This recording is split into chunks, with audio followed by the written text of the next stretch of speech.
want to say, so I have a wish. I have a wish for the future. And our role as biologists is to describe and to understand the ecosystem. And what we can do is help to develop guidelines for stakeholders and decision makers.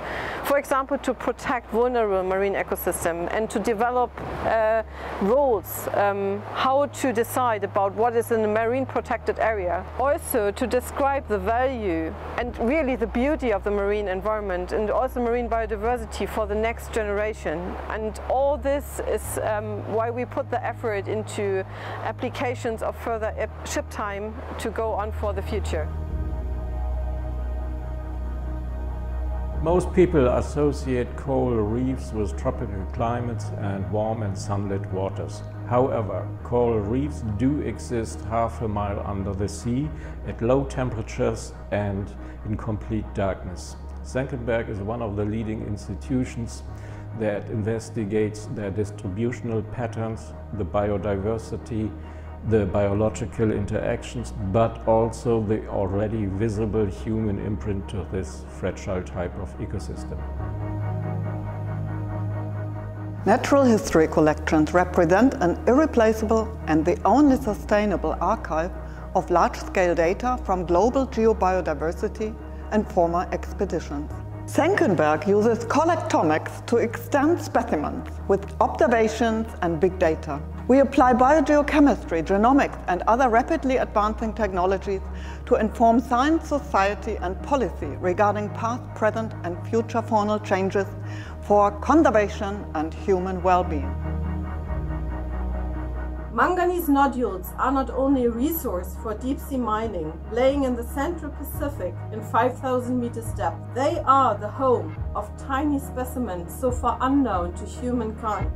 Harvesting manganese nodules like this one will cause an impact to the deep-sea ecosystems. Our research is focused on understanding the biodiversity, the genetic connectivity and the resilience of the abyssal communities.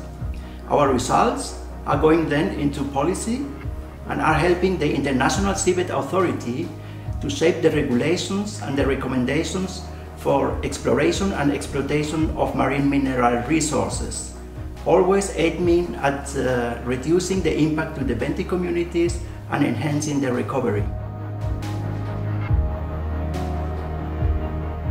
Creating a momentum of change for something that for the most part you cannot even see is very difficult. With our Science and Society program and an increasing number of marine exhibitions, we at Senckenberg make the oceans as well as our marine research and collections visible. This way we intend to spark fascination and appreciation for these miraculous ecosystems.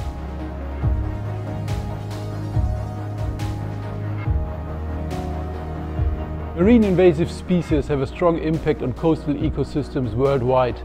However, it needs action and answers on a regional scale.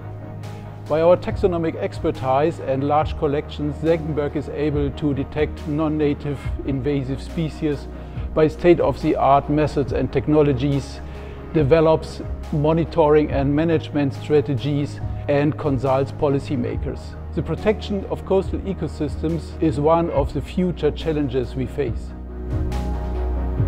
About 50% of the world ocean lacks open access data. At the same time, climate change, pollution, overfishing, and other pressures from human activities threaten ocean health. There is an urgent need for boosting digitization and data sharing activities of marine species following fair data principle.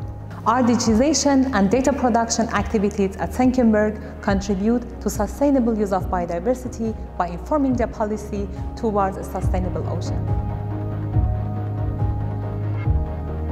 Senckenberg welcomes and supports the UN Ocean Decade. Marine research has a century-long tradition at Senckenberg and is still one of our most prominent research fields. For good reason. Ocean research not only plays a key role to disentangle the mechanism of climate change. At the same time, understanding and protecting marine ecosystems is key for human well-being. Senckenberg fully shares the UN Decade's aims to transform and bridge science, society and politics for the ocean we want.